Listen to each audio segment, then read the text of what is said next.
নমস্কার, শুভ সন্ধ্যা। আমি মীনাক্ষী, চোখ রাখছি মুহূর্তের খবরে। হাসপাতালে আগত রোগীর পরিজনদের 10 টাকার বিনিময়ে দুপুরের খাবারের ব্যবস্থার সূচনা করেন মুখ্যমন্ত্রী ডাক্তার মানিক সাহা। কিডনি প্রতিস্থাপন নিয়ে পরিকল্পনা অনুযায়ী কাজ শুরু হয়েছে বলে এদিন জানিয়েছেন মুখ্যমন্ত্রী। আগরতলা সরকারি মেডিকেল কলেজ এবং জিবি পান্থা হাসপাতালে আগত রোগীদের পরিজনদের কথা চিন্তা করে 10 টাকার বিনিময়ে মিড ডে মিল বা দুপুরের খাবারের ব্যবস্থার আনুষ্ঠানিক সূচনা করেন মুখ্যমন্ত্রী ডাক্তার মানিক সাহা। এদিন নিজে এই খাবার গ্রহণ করে আনুষ্ঠানিকভাবেই ব্যবস্থা সূচনা করেন মুখ্যমন্ত্রী। রোগীর সাথে আসবে অনলি 10 টাকার পরিবর্তে তাদেরকে মিড ডে মিলের ব্যবস্থা করা। আমি যা দেখলাম এখানে মানে ভাতের সাথে ডালের ব্যবস্থা আছে, সবজির ব্যবস্থা আছে, তাছাড়া ডিমের ঝোলও দেখলাম এখানে, আমি নিজেও দিলাম আজকে। তো এটা সাংঘাতিক একটা বিষয় যে 10 টাকার বিনিময়ে তো এত কম পয়সায় তো একটা মিল হতে পারে। এরকম একটা কিডনি প্রতিস্থাপন নিয়ে পরিকল্পনা অনুযায়ী কাজ শুরু করেছে ত্রিপুরা সরকার। এক্ষেত্রে বরাদ্দ করা হয়েছে অর্থ।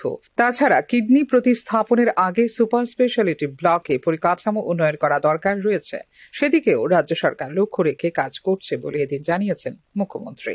অলরেডি তো মোহন ফাউন্ডেশনের সাথে আমাদের কথাও হয়েছে, ওনাদের সাথে কথা হয়েছে, ওনারাও আসবেন। এর জন্য বাজেটও আমরা কিন্তু টাকা রেখেছি, কিছু ইনফ্রাস্ট্রাকচার ডেভেলপ করতে হবে। এখানে যেটা সুপার স্পেশালিটি ব্লক আছে তার মধ্যেও মানে কিছু ইনফ্রাস্ট্রাকচার যদি ডেভেলপ না হয় তাহলে এই ধরনের যে অর্গান ট্রান্সপ্লান্ট সেটা সম্ভব হবে। তো আমরা কাজ করছি এবং নিশ্চিত যে আগামী দিনে সব ধরনেরই ট্রান্সপ্লান্ট এখানে হবে। উল্লেখ করা যেতে পারে সমিতি এবং রোটারি ক্লাবের ব্যবস্থাপনায় আগরতলা সরকারি মেডিকেল কলেজে এবং জিবি হাসপাতালে রোগীর পরিজনদের জন্য 10 টাকার বিনিময়ে ব্যবস্থা করা হয়েছে খাবারের। ফিওরো রিপোর্ট, নিউজ নাও। অতিরিক্ত গরম পরিস্থিতিতে প্রয়োজনে স্কুল ছুটির সিদ্ধান্ত নেবে রাজ্য সরকার বলে সোমবার প্রতিক্রিয়া জানিয়েছেন মুখ্যমন্ত্রী ডাক্তার মানিক সাহা। গত বছরও নেওয়া হয়েছিল এই ধরনের সিদ্ধান্ত বলে স্কুল ছুটির বিষয়ে জিজ্ঞেস করে এক প্রশ্নের উত্তরে জানিয়েছেন মুখ্যমন্ত্রী ডাক্তার মানিক সাহা। তীব্র গরমে শিশু এবং ছাত্রছাত্রীদের জন্য নির্দেশাবলীও জারি করা হবে বলে এদিন জানিয়েছেন মুখ্যমন্ত্রী ডাক্তার মানিক সাহা। জল খেতে হবে, আর যদি প্রয়োজন না হয় রোদের মধ্যে না বেরোনো, আর সবসময় বেশি পরিমাণে ডিহাইড্রেশনের দিকে যেন না যায়। সবসময় একটা ওয়াটার যদি বেশি করে খাই তাহলে ডিহাইড্রেশনের সম্ভাবনা কম থাকবে। আর আমরা গত বছরও এরকম ছিল, যখন বেশি টেম্পারেচার বাড়ে তো আমরা তো স্কুল ছুটি দিয়ে দিই বেশি। এখন অবধি তো সেই সিচুয়েশন দাঁড়ায়নি, তবে আমরা সতর্কতামূলক যা যা দরকার, আর আমাদের যে ডাক্তারবাবুরা ওনারাও বলে দিন যে কি কি করতে হবে, আমাদের ছোট ছোট ছেলে মেয়েদের কি কি করা প্রয়োজন সেই বিষয়গুলোও বলছে। তো আমরা সতর্ক রয়েছি। তো আমরা গত বছরও সেটাকে আমরা মঙ্গলবার থেকে শুরু হওয়া সিপিআইএমের 24তম পার্টি কংগ্রেসে ত্রিপুরা থেকে যোগ দিয়েছেন 48 জন প্রতিনিধি।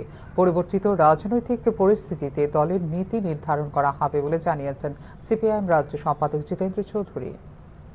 মঙ্গলবার থেকে তামিলনাড়ুর মাদুরাইতে শুরু হচ্ছে সিপিআইএমের 24তম পার্টি কংগ্রেস। এক্ষেত্রে ত্রিপুরা থেকে যোগ দিয়েছেন 48 জন প্রতিনিধি। পরিবর্তিত রাজনৈতিক পরিস্থিতিতে দলের নীতি নির্ধারণ করা হবে বলে মাদুরাইয়ের উদ্দেশ্যে রাজ্য ত্যাগ করার আগে সোমবার জানিয়েছেন সিপিআইএম রাজ্য সম্পাদক জিতেন্দ্র চৌধুরী। দিক থেকে অর্থাৎ পার্টির শক্তিকে শক্তির উপর ভিত্তি করে নয়, সারা দেশের ভাম গণতান্ত্রিক ধর্মনিরপেক্ষ শক্তিকে ঐক্যবদ্ধ করে আগামী দিন দেশের এই যে চরম যে হাল অবস্থা করেছে ভারতীয় জনতা পার্টি, তা থেকে কিভাবে বেরিয়ে আসা যায় এই গুরুত্বপূর্ণ আলোচনা হবে সেখানে। গত 7 বছরে রাজ্যে সিপিআইএম দল তাদের হারানো জমির পুনরুদ্ধার করতে পেরেছে কিনা তা এখনো স্পষ্ট নয়। তবে দলটি যে ঘুরে দাঁড়ানোর চেষ্টা করছে সেই বিষয়ে নিশ্চিন্ত রাজনৈতিক বিশেষজ্ঞরা। রাজ্যে একটা সম্ভাবনা দেখতে পাচ্ছেন দলের সর্বভারতীয় নেতারা। তাই ত্রিপুরা নিয়ে পার্টি কংগ্রেসে পৃথকভাবে আলোচনা হতে পারে বলে জানিয়েছে সিপিআইএম নেতৃত্ব। সাংগঠনিক পুনর্গঠনের বিষয়ে গুরুত্বপূর্ণ সিদ্ধান্ত নেবে দলের কেন্দ্রীয় নেতৃত্ব বলে জানিয়েছে দলীয় সূত্র।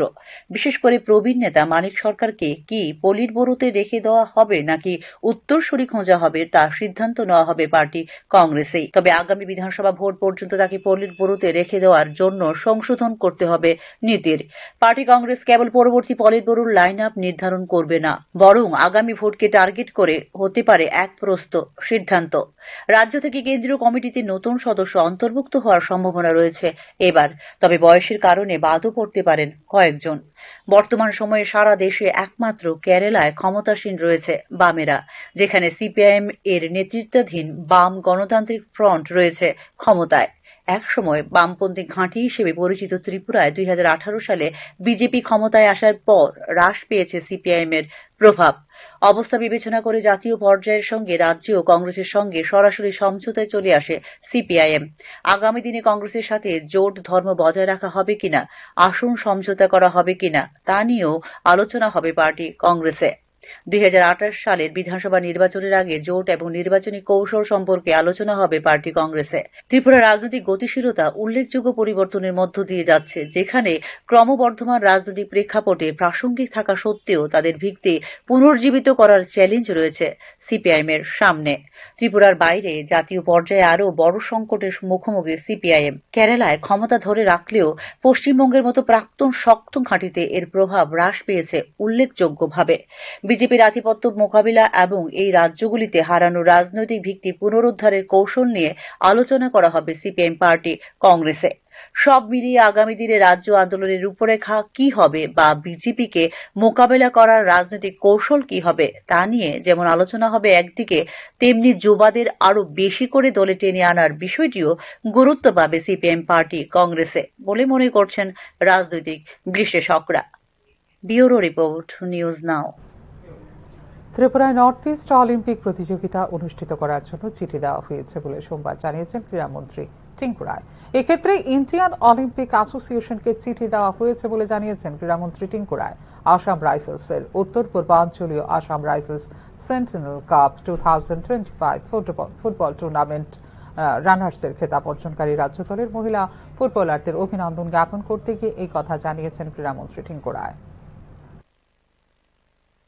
आपको मैं बोल सकता हूं तो त्रिपुरा जिस दिशा से खेल और कल्चर सेक्टर में आगे जा रहा है, हम बहुत जल्दी पूरा देश भर में अच्छा रिजल्ट ले सकते हैं।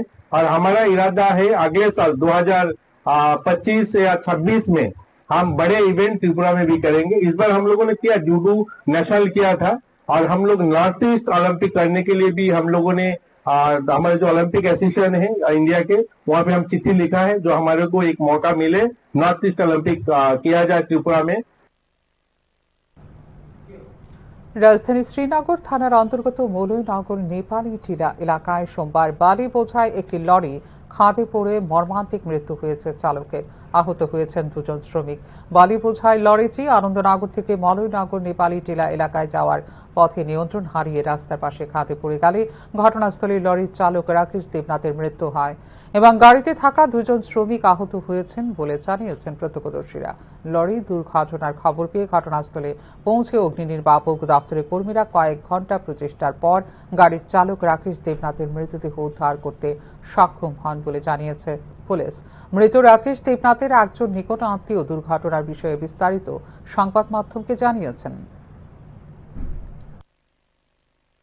খবর পাইছি, দৌড়াইয়া দেখছি ভাই এই অবস্থা, অনেক তোমরা দ্বারা সবাই জোগাড় ডেড বডি একটু বার করানোর। কোন সময় ঘটনা? কোন সময়টা আমি শিওর করতে পারিনি, আমি হঠাৎ করে আধা ঘন্টা এসে খবরটা পাইছি, দৌড়ে আইছি। কোন জায়গায় এসে ঘটনা? কোন জায়গা হয়েছে আমরা জেমলনগর বাইপাসটা ওইটা নেপাল বিভাগের নিচে কুচিটা জল ট্যাঙ্কির উল্টা সাইডে। কতজন আসলো গাড়ির মধ্যে? গাড়ির মধ্যে আসলো তারা কইতে পারেন স্টাফ থাকে 3 জন জানা মতো, ড্রাইভার একজন 4 জন। নাম কি ড্রাইভার? রাকেশ দেবনাথ। এখন অব্দি কি বাইক করতে পারছেন না? না এখন অব্দি ওখানে গাড়ির নিচে আছে, মানে ডেড বডির বার করানোর কোনো। এখনকার মতো এই মুহূর্তে সংবাদ এই পর্যন্ত। অন্যান্য আপডেটস দেখার জন্য অবশ্যই নজর রাখতে হবে নিউজ নাওর পর্দায়। নমস্কার।